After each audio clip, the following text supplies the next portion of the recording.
Welcome, patrons, to your exclusive Spoilercast of the 2019 live-action remake of Aladdin. I am CJ Millen, joined by Brian Thornton. I love how your syncopation, you're trying really hard to sound like Josh. Oh, yeah, absolutely. Yeah, 100%. Yeah. Josh cannot be here for this episode. He has been given unlimited cosmic powers, but itty bitty limited space. So it is Brian and I talking about this movie. Come on, that was good! Unfortunately, it was good, yes. That's a good one! Yes, you're right. I'll give it to you. Thank you. Appreciate that. So buckle up because listen, Ryan and I have not talked about this movie extensively to each other, but we do disagree about how we feel about this movie at the end. So, Brian, may I have your first impressions for the remake of Aladdin? Meh. Meh. Right? It was a movie. I legitimately felt so meh. This is the definition of meh. I didn't like it. I also did not like it.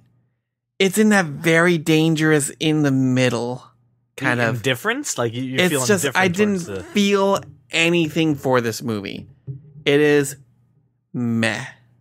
Wow, that hurts. I don't know why. Did you make the movie? Why are you hurt by this? I don't know. I feel I don't know, involved with it. I liked the movie a lot. Not a lot. Let me tell you. You are a fool, sir. I liked this movie. I have problems with it, of course, but I think it is a highly entertaining and passable Aladdin movie, and I don't get what all the kerfuffle's about for people who don't agree with that assumption. Good use of the word kerfuffle. Yeah, thank you. I gotta pull out the thesaurus since Josh isn't here.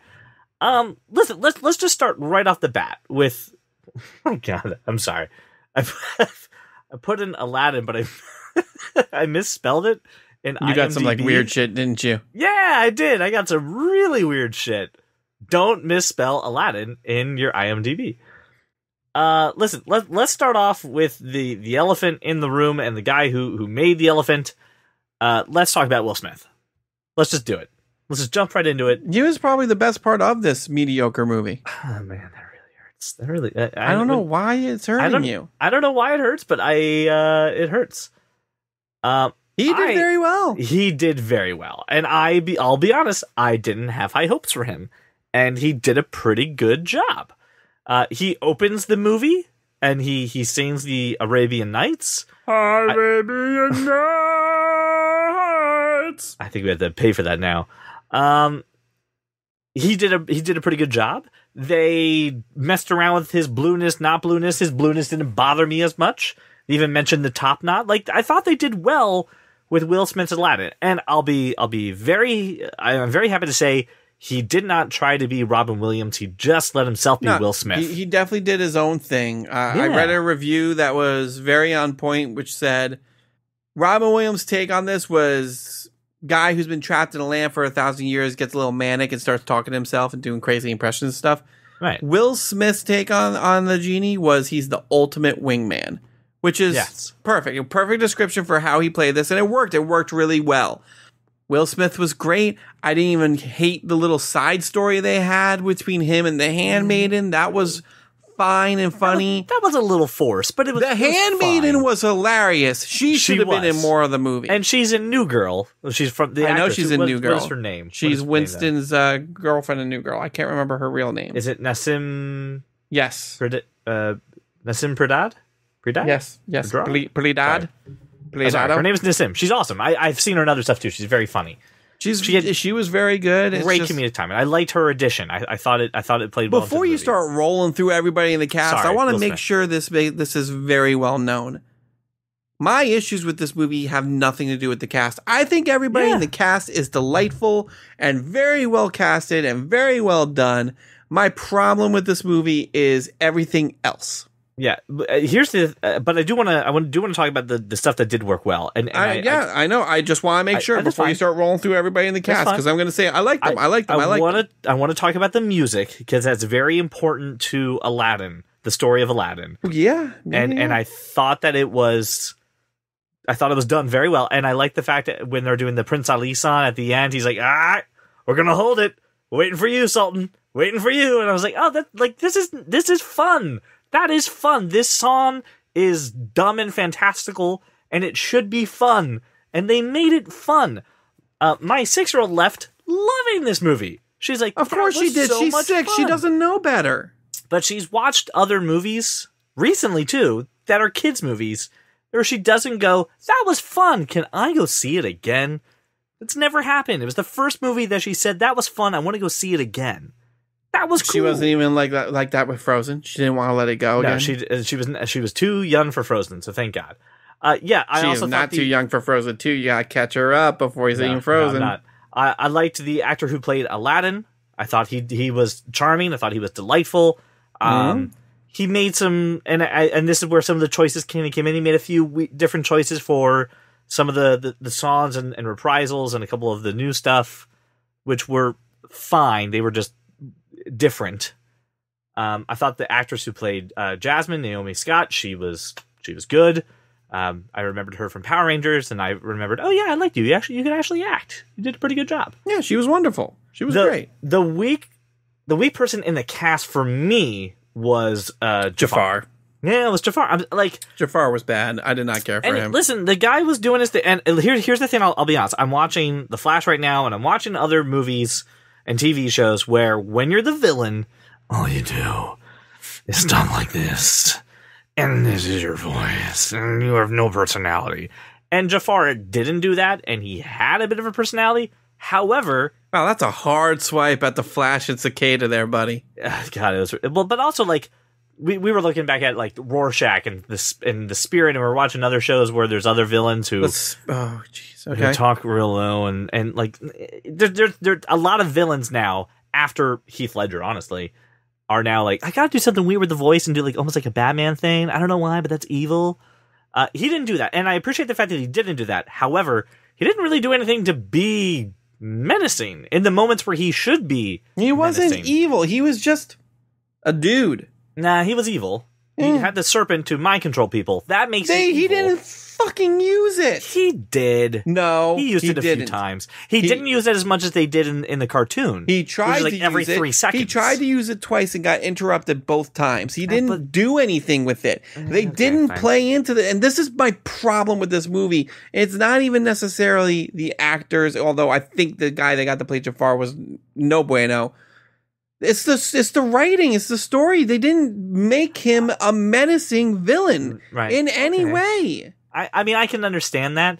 The swing to him being evil at the end was a really hard, like, 0 to 60. Let's just go for it.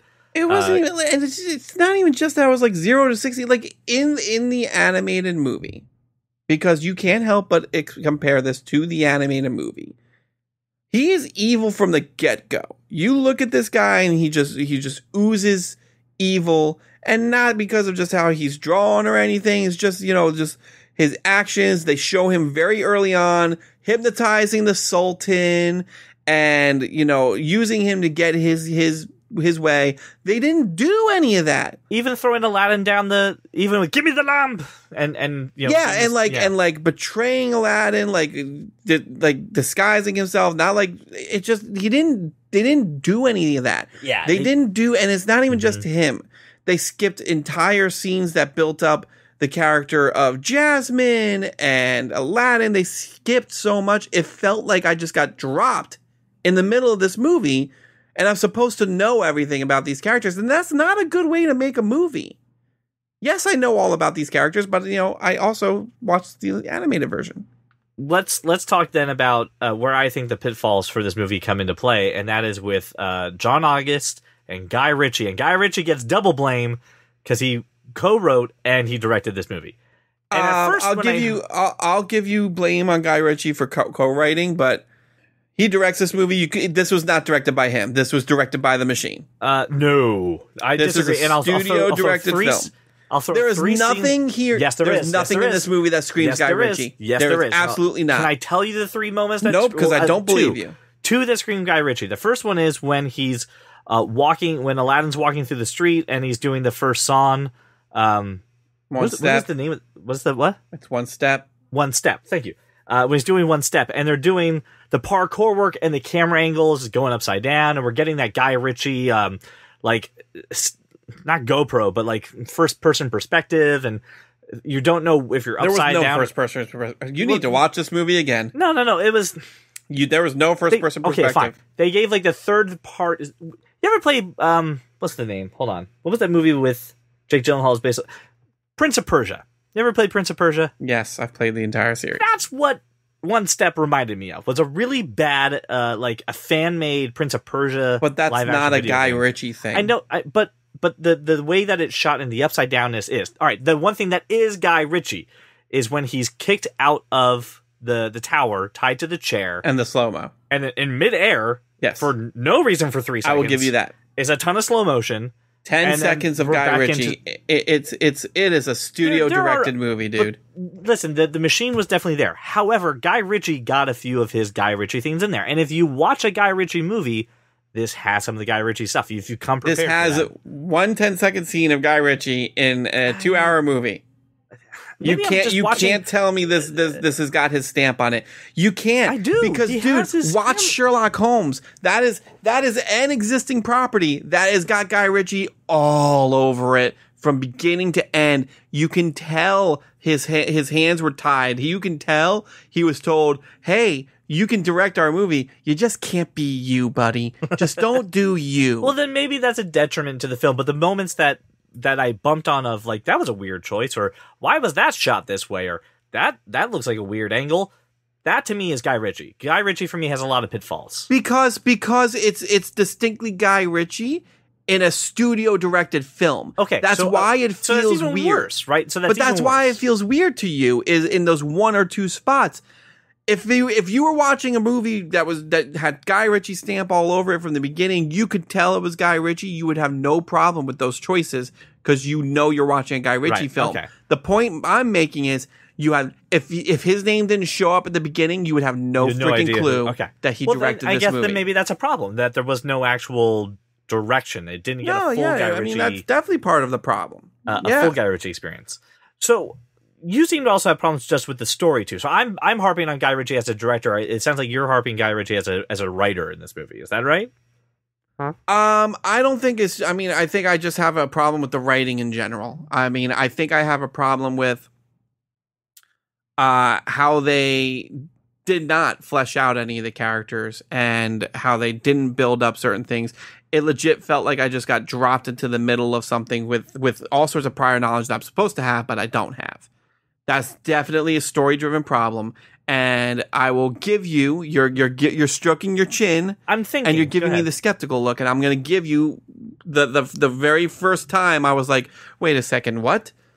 Okay, it's like 15 minutes into the movie because the first time we meet Jasmine in this movie, she's already escaped from the palace and she's already in the streets of Agrabah. Yeah. And we've missed an entire scene of why she's there and why she feels trapped and why she felt the need to try to learn from the people. You don't get any of that. You get it in exposition in a conversation between her and Aladdin 20 minutes later.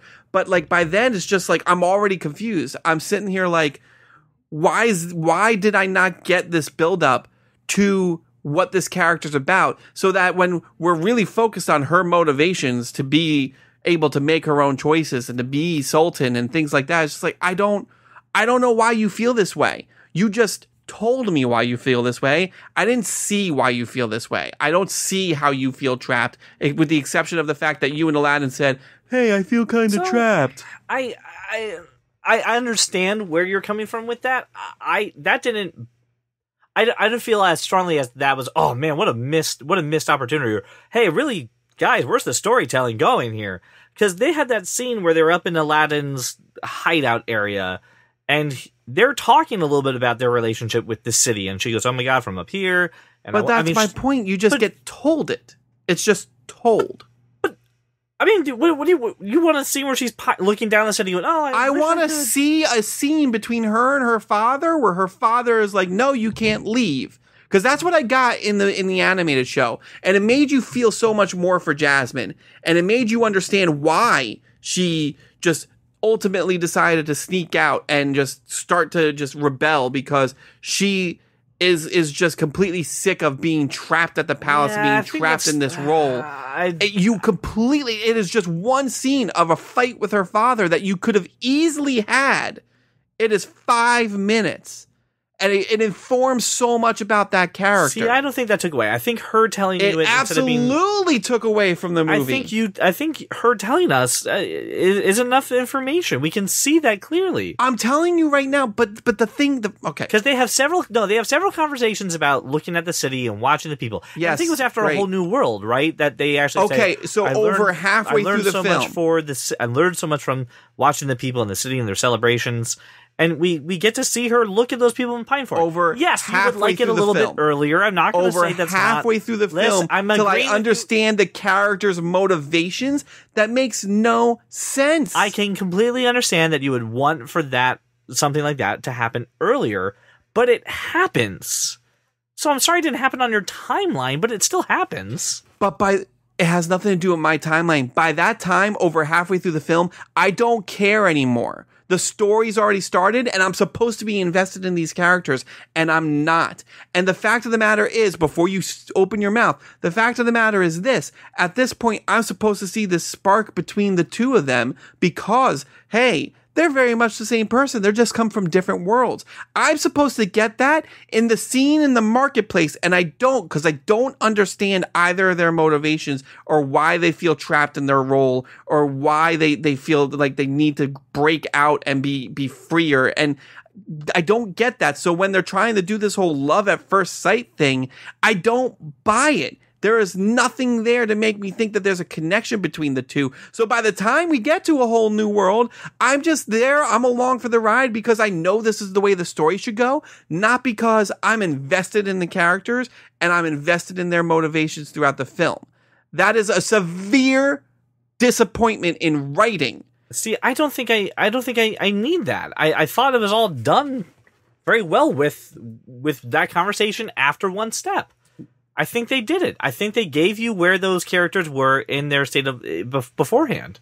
I think you got it. 5-minute conversation does not make me feel for these characters, and that's the problem.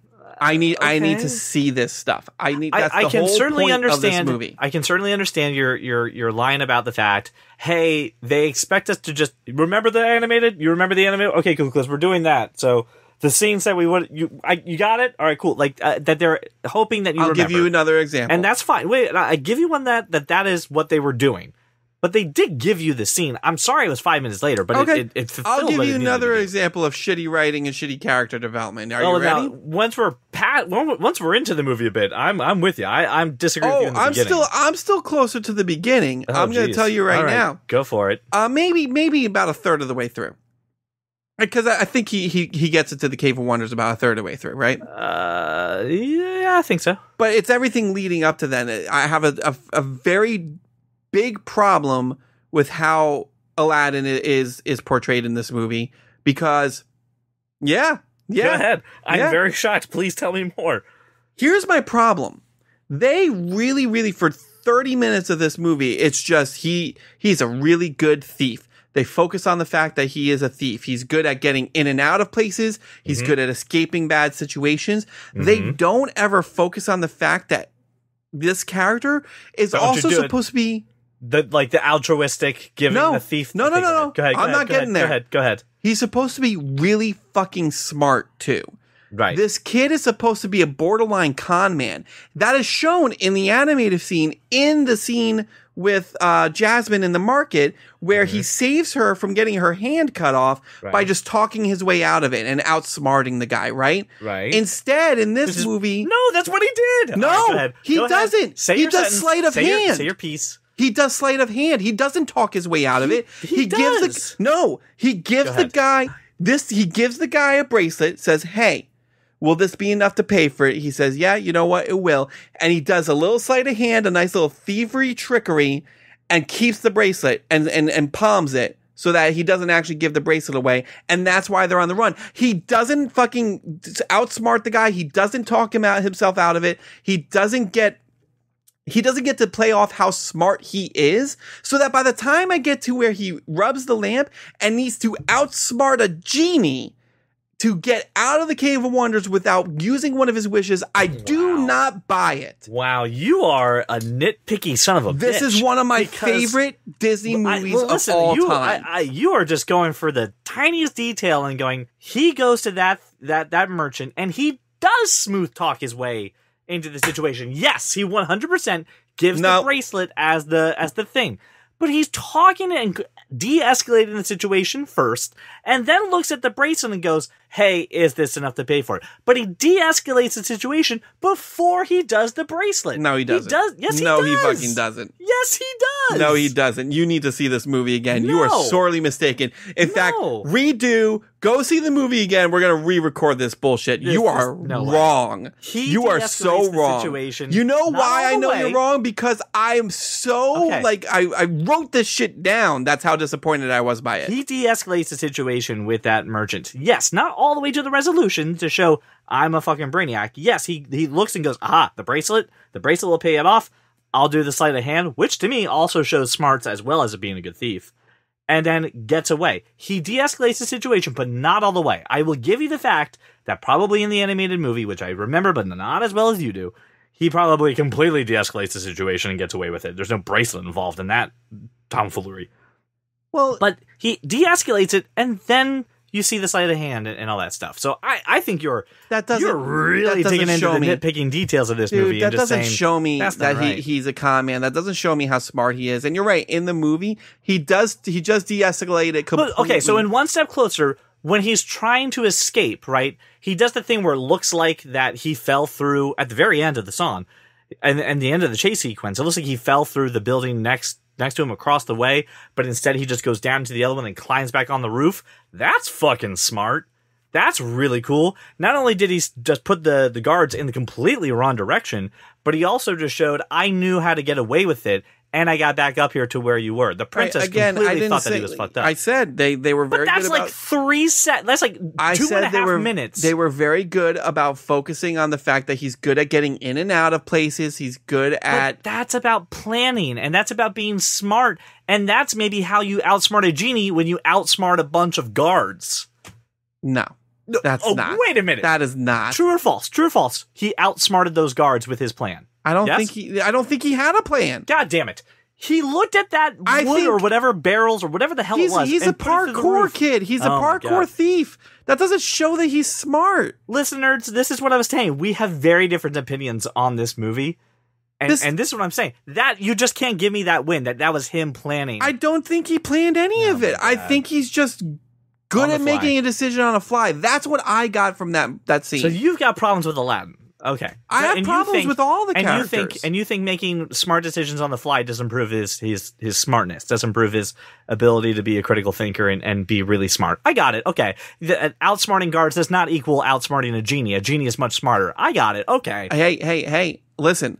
I'm not saying he's not smart. I'm saying he's not smart in the way that I said he's a borderline con man. That's what I'm missing from this guy. Cartoon. Huh? You're really doing a 1-to-1 with this cartoon. I'm not doing a 1-to-1. No. The Aladdin in the cartoon was a con man, and they basically showed that to me. And in this movie, they didn't. But he cons a genie, and he cons the guards, and he doesn't con the guards. He zigs when he should have zagged.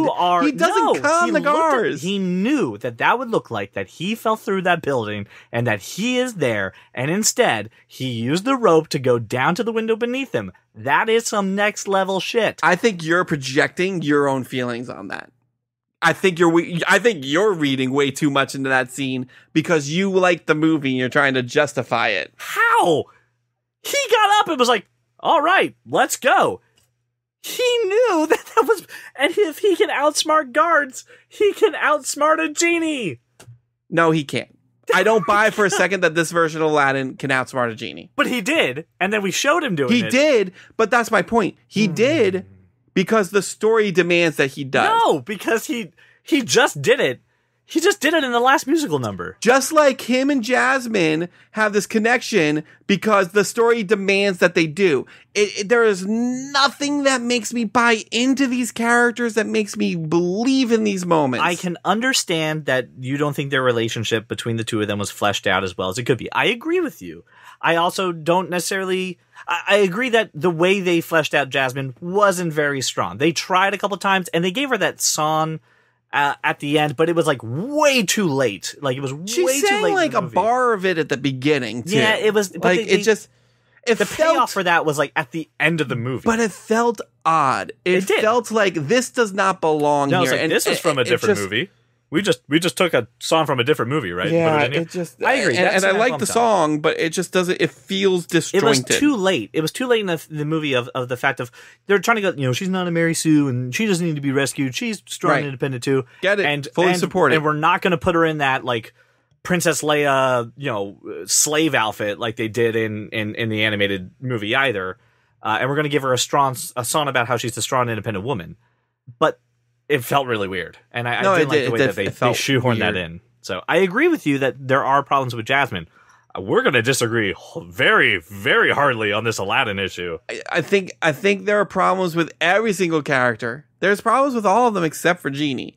And Genie, I mean, I don't really need a ton of backstory with Genie. All I need is one line, like, I don't need a ton of backstory itty bitty living space. That's all I need. That storyline with him and the I'm going to call her the handmaid. I don't know what her. I think they just call her the handmaid. Okay, was very. It was. I want to get married. I also want 2 children. Okay, yeah. It's like she's funny. Really? That's the only reason that I was bought into that, because she is hilarious. She's hilarious, but that was a dumb thing. But you know what? I was trying to hang on to anything I could during this movie because, hey, the music was great. The music was great. The special effects were cool. Fun. Will Smith was funny. Will Smith was fun. The actors were wonderful and charming, with the exception of Jafar. Yes. We're all in agreement with that. The story was not fleshed out. It was not completely completed. It felt disjointed. I just did not buy into this movie. It was a mess. But it was not good. I don't buy into the conflict. All right, we can agree on one thing, though. The people who were demanding more of Iago are fucking lunatics, right? I mean, he's a bird. I'm not married to Iago having to be like the Gilbert Gottfried talking thing. Like, it would have been fun, but I'm not married to the idea of it. I was okay with it. I appreciated the fact that they stuck to the fact that he is a parrot who is a little smarter and can talk a little bit, and that was it. If the premise was this is the parrot, that's the parrot. He even calls him parrot, never even calls him Iago. Yeah, my only thing is this. If we're in a fictional world where genies exist, like, you can give me a talking parrot if you want to be true to the source material. There's a flying carpet and a genie. You can't make my parrot talk. But it could have been very easy. But then you would have been like, well, how come? So if we have a talking, I've already thought of that. I've already thought of how you do it. Okay, give me the Apu, because then you have to justify Apu. So go ahead. Right. Well, Abu never talked, but I will justify it right now. All right. I already have it. I had it planned out in my head. You want to establish Jafar as this like supreme sorcerer, which you can. Right. You just have him use some sorcery voodoo on his parrot, and now all of a sudden it can talk, and it's this wisecracking thing. You do that earlier in the movie, and then you have your talking parrot throughout the movie. No, I'm just saying you can do it. So, a better writer than me could have made that work. No, you would give fan service for one scene when he has Genie and he gets some of those wishes, and then he makes Iago talk. But you don't. I wouldn't wait till the end. You don't do beforehand. Here's the part of the charm of Iago. Part of the charm of Iago is not only is he the sounding board for Jafar's evil, insidious plans, but he's a wisecracking asshole who talks back to Jafar. Right, he's just like, this is a stupid idea, which he did a few times in the movie. There were a few under your breath comments that Iago threw his direction. Yeah, but I mean, just a few. Listen, they established the world of yes, there's a flying carpet and a genie, but all the other animals aren't talking, so we're not letting this one talk. And I appreciated that. If that's what they were going to set up as the rule, they stuck to that rule, and they didn't deviate from it, and I do appreciate that. Sure, that's fine. We're disagreeing on Iago. This is insane. We're not like disagreeing. I didn't. You don't feel that way. So I don't feel like. I'm not saying we're arguing about it. But we're just disagreeing. I don't feel like you need to marry yourself to the fact that we're gonna make all animals don't talk because it says this is real, but genies and magic carpets exist. Like I don't think we need to buy into that. It's fucking Aladdin. It's just fun. It's stupid. It's goofy. I don't even need an explanation as to why Iago talks, but I just gave you a completely viable reason why he can talk. But I don't need him to do that. Iago doesn't need to talk. He gave enough little comments. Because the moments when he did speak and the moments where he did those little snide comments were better. They paid off more. I'll disagree with you that they were not better. I can't believe that guy. What a fucking lunatic. Like, I'm glad we didn't get. I will say I didn't miss it at all. Right. But I probably would have been bought in more if it just for fun. Like I would have appreciated the fan service. But hey, this sounds like what you really wanted. You really wanted Aladdin, the fan service live action. Listen, I'm not saying I would have liked the movie. I probably would have still remained the same way about the movie, even if Iago talked, because I still would have all these feelings about it. This movie would still be meh. It would have been fun to see Iago talk. You know what, though? I think we can both agree. Carpet, still fucking carpet. Oh, carpet's always carpet. Carpet's always Love carpet. Point. Carpet's great. Carpet's awesome. Always wonderful. Yep. Hey, we completely agree on carpet. We completely agree on the completely mute character, Carpet. Yes.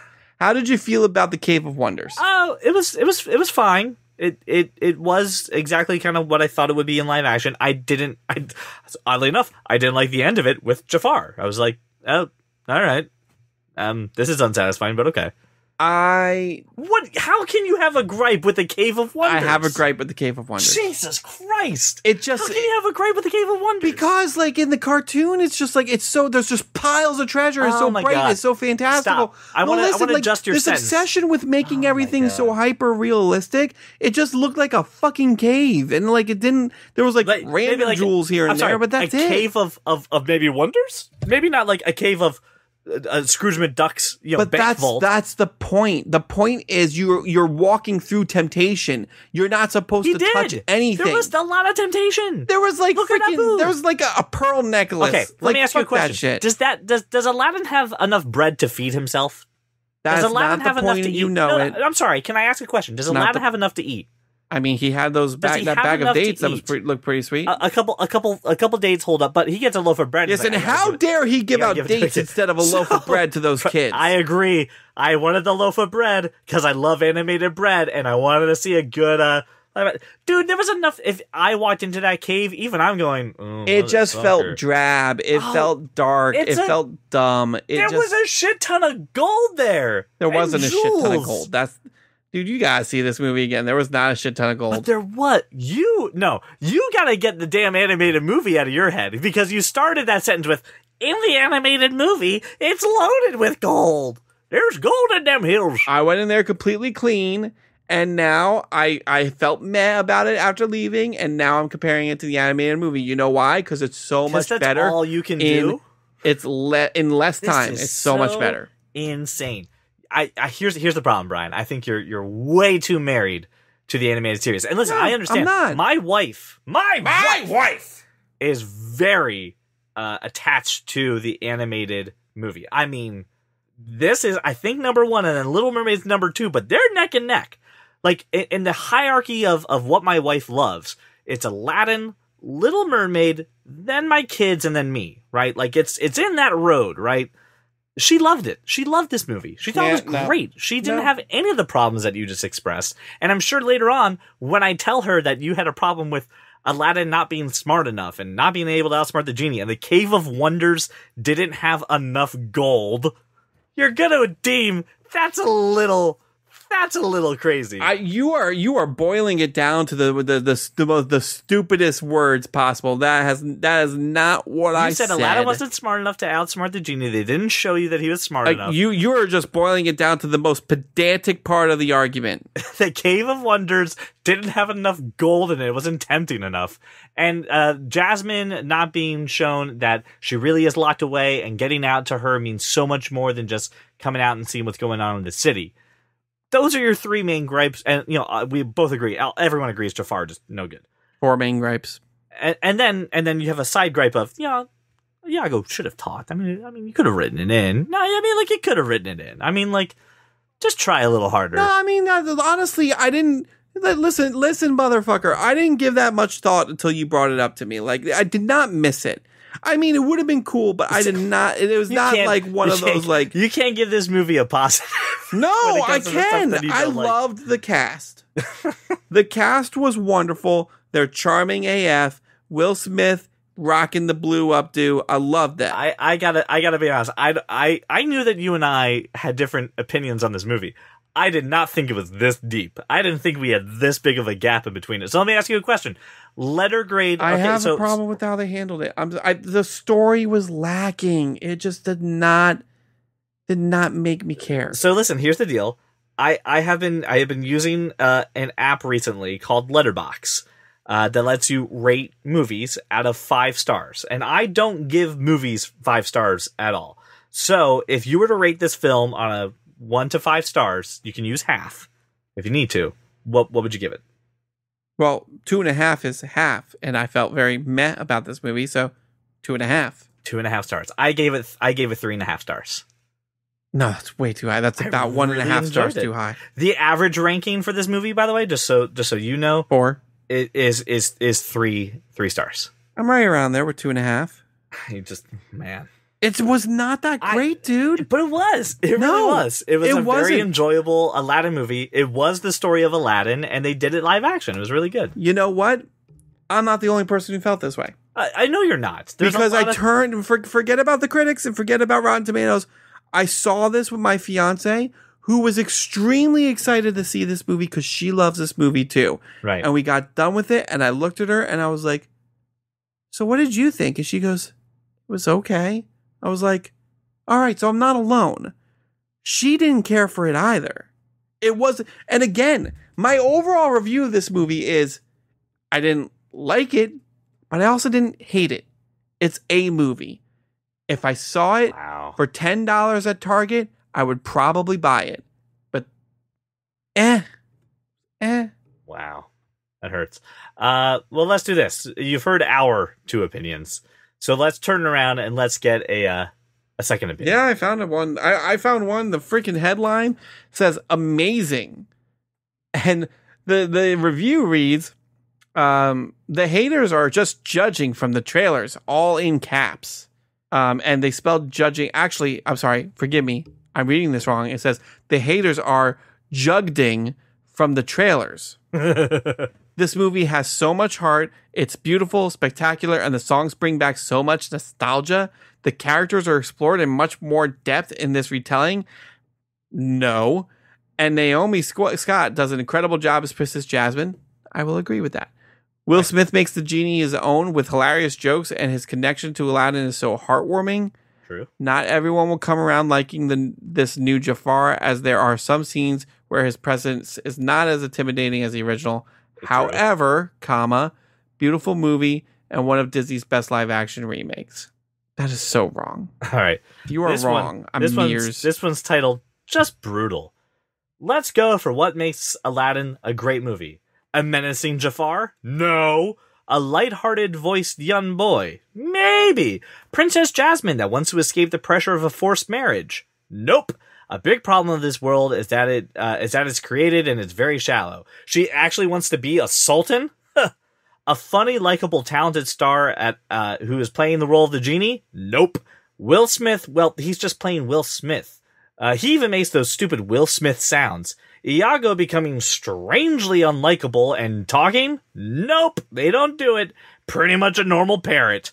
And then we get to this big chase around and nothing happens. At least we have Jafar turn into a massive cobra at the end to use Disney CGI money to great effect. Nope! That was replaced with a big parrot. Summary, pathetic, awful, cash grab. That's true. I kind of forgot that he turns into a gigantic parrot. No, you mean Jafar turns into a gigantic snake in the animated film. In the animated one, but in this one, Iago becomes huge. Just a giant parrot, yeah. He becomes a giant parrot. I forgot about that. It didn't bother me, but... I mean, it didn't bother me either. But it is weird. I thought the scene of them running through Agrabah being chased by him was pretty decent, but... So listen, bottom line, I say see the movie. I say it's good. Go see this movie. I enjoyed it. Check it out. Brian's like, if it's on HBO or Disney Plus at some point, yeah. I mean, listen, I'm not gonna plunk down another $10 to $15 to go see this movie. I would not recommend anybody plunk down $10 to $15 to go see this movie. Wait, anybody? You don't recommend anybody in the theater? $10? In the theater. Listen, wow. When it comes out on HBO, you should absolutely watch it. It's worth a watch. It's not worth movie theater money. We are so divided. Go see John Wick 3. Go see Avengers Endgame again. Go see Godzilla. Godzilla was fun. Godzilla was wonderful. All right, listeners, this is where we need your help. Obviously, as we're divided, I need to hear your opinions on this movie. So go ahead and sound off in the comments. Thank you, guys, so much for your support for the show. It obviously means everything to us. Sorry that this episode was a little late, but also it was at the end of the month, so we get ourselves a little slack. So thank you so much for your support, and we'll see you on the next episode. Well, welcome to the club, because you are that kind of nerd.